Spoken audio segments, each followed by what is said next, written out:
What's up, you guys? We are back. We're starting our warm-up today with some inchworm press-ups, a little stretch for the legs, a little warm-up for the shoulders. We're going to fold forward, walk our hands out into a plank, do a push-up, and then walk our hands back to our feet. All right, come on back up to stand. We're doing 3 of those. Then we're doing some bootstrappers. So I grab a hold of my toes. Think like shoulder width stance here, like a squat stance. I'm going to grab a hold of my toes. I'm going to lift my hips up, and then I sit back down. So each time I lift my hips up counts as 1 rep. After that, we're doing tuck up, so I lay on my back. Arms go up overhead. I bring my chest to my thighs, like so. Last but not least, we're doing a movement called a kick through.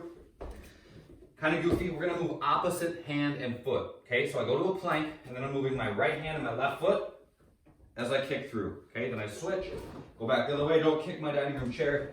Go back and forth. Each time you go, you're going to go to the opposite side. Okay, so go to the right, go to the left. All right, the warm-up, the workout. We're going for 12 minutes. We're going to start with some power cleans, and then we're going to go into some dumbbell alternating thrusters. So I got 1 dumbbell per hand. I pack my shoulders, squeeze my belly, bend my knees, send my hips back, touch the dumbbells to the ground, open my hips and lift them to my shoulders. Okay, come back down, touch, open my hips and catch. After I get done with my power cleans, I keep the dumbbells on my shoulders. We're going to do an alternating thruster. So we're not pushing both dumbbells to overhead at the same time. I squat, stand, and press on the right. Come back down, squat, stand, and press on the left. Okay, so each time we press counts as 1 rep for those. After that, we're doing V-ups. So I lay on my back, arms up overhead, similar to the tuck-ups from the warm-up, but they're a little bit more challenging because I have to keep my legs locked out. So arms up overhead, my knees are locked, my toes point. I come all the way up and touch my feet. If those are too much, you guys can feel free to go back to the tuck-ups that we used at the start. Same basic idea. Last, incline push-ups. I put 1 hand per chair, okay? I'm gonna keep my belly and butt tight, lower down till my chest is at the level of my hands, and then push back up.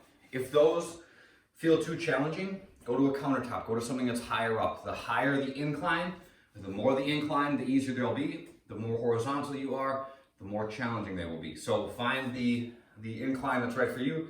Maybe use the edge of your couch, maybe use a coffee table, something like that, but find the position that's gonna work best for you. Remember at the bottom of a push-up, we're trying to get here. So we're about 45 degrees out from our upper arm to our ribs at the bottom of each rep.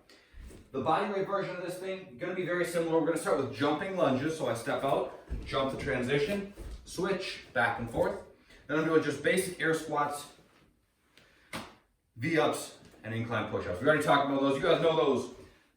So for conditioning, when we get done with our workout, we're gonna go for a 1 mile run. Okay, so go on out. You can go to just Google GMAP pedometer. That's what I use, but I'm sure there's a bunch of different apps you can use to map a mile, or you can just kind of guesstimate. Go out and run. Okay, you don't have to go at like an all-out pace. You can kind of feel out the pace that feels right for you, but go out and run a little bit. We don't get to incorporate a ton of that into these workouts, so go out and get after it. When you get done with that, we're gonna do 3 minutes per side, rolling out our thoracic spine with a lacrosse ball. So I got the ball, I'm gonna lay on my back.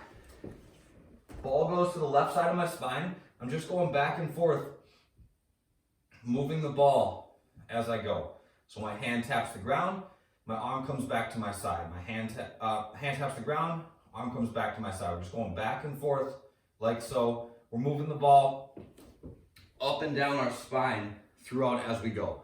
So just gently tapping the hand to the ground, bringing the arm back to our side, back and forth for 3 minutes on one side and then 3 minutes on the other.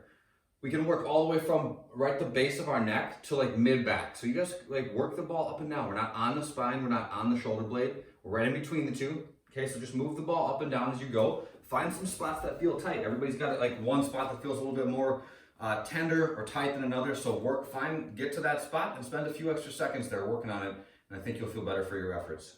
That's it for this one. That's it. Have a good day, you guys. Enjoy your workout. See you next time.